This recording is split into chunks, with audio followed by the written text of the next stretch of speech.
They beat them in that pre-season tournament yesterday, but they also appear to have won the battle over the winger Keith Gillespie. The 23-year-old Northern Ireland international had all but completed the £3.5 million move to Middlesbrough yesterday, with only the outcome of a medical holding up proceedings. Well, that was expected to go through today, but the results of tests on an ankle injury, which kept Gillespie out of Newcastle's Cup final side, didn't satisfy Middlesbrough, and this afternoon they withdrew from the deal. Meanwhile, former Middlesbrough favourite, Brazilian Juninho, is being sought by Aston Villa. Juninho is unsettled in Spain, and Villa are ready to make a £12 million bid.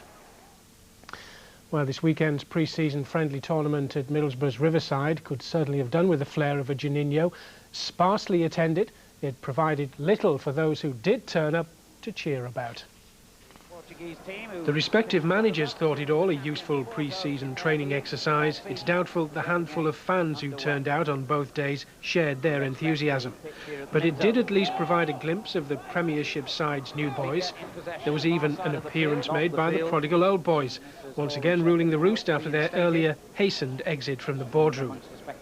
In the opening day, Newcastle spluttered to a goalless draw against Portuguese side Benfica, only to lose on a penalty shootout. Middlesbrough too went out 1-0 against the Italian side Empoli. Well, that at least set up a third and fourth place final between the two northeast sides yesterday.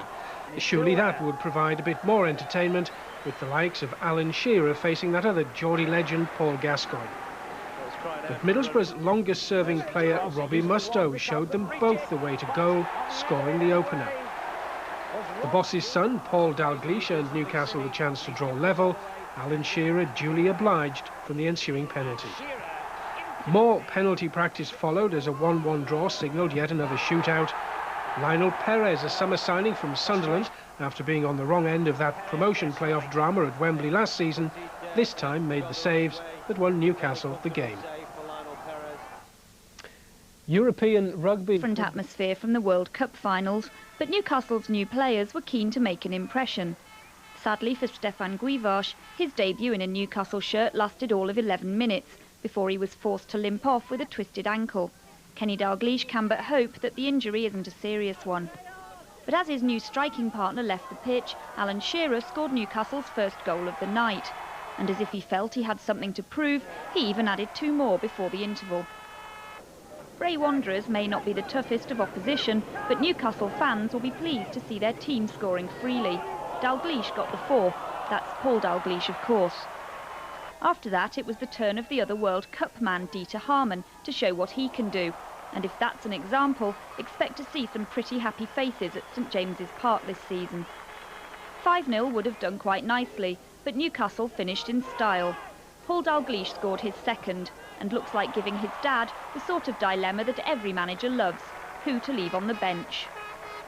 Lionel Perez has taken the brave step of moving between Sunderland and Newcastle. Dietmar Hamann, number 12, has arrived from Bayern Munich for £4.5 million. Meanwhile, Laurent Charvet, number 16.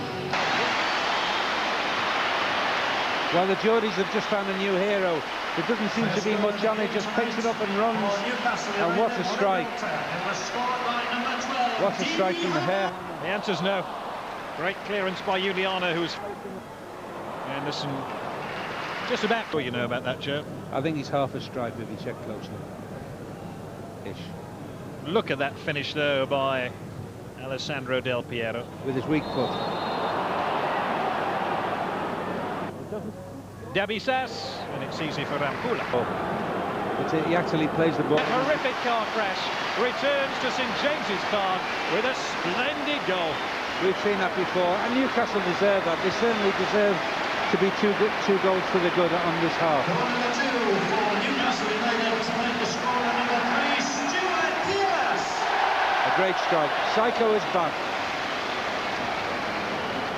Conte.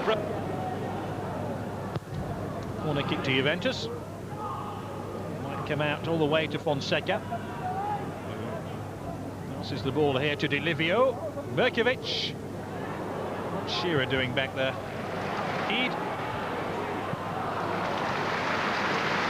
And that was a great free kick. Juventus looking much sharper this second half.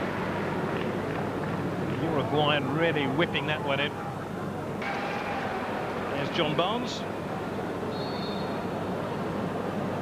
Also on is Timur Ketsbaia. So 3 substitutions. And it's Rampula. Saleta chased that one in. Away by Dabisas. Greek international. Blanchard signed from Metz. I think all the changes in Newcastle's midfield have just given Juventus a little bit too much room in front of their back four, and that's been coming really. All the danger has been from long range, from the edge of the box, and that's a brilliant 5 minutes before half-time reports. As pre-season friendlies go, they come no better than this. Italian champions Juventus gracing St James's Park. Newcastle had played them in Italy last season. Now they were returning the compliment.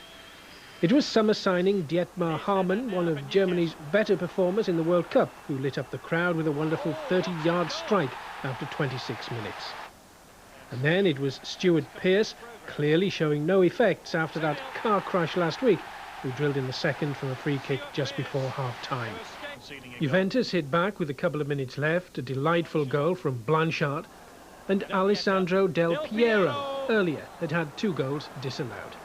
But it was Newcastle's night and a good confidence booster for Saturday's big kick-off.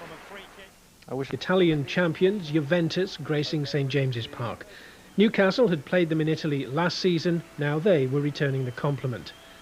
It was summer signing Dietmar Hamann, one of Germany's better performers in the World Cup, who lit up the crowd with a wonderful 30-yard strike after 26 minutes. And then it was Stuart Pearce, clearly showing no effects after that car crash last week, who drilled in the second from a free kick just before half-time. Juventus hit back with a couple of minutes left, a delightful goal from Blanchard, and Alessandro Del Piero earlier had 2 goals disallowed. But it was Newcastle's night and a good confidence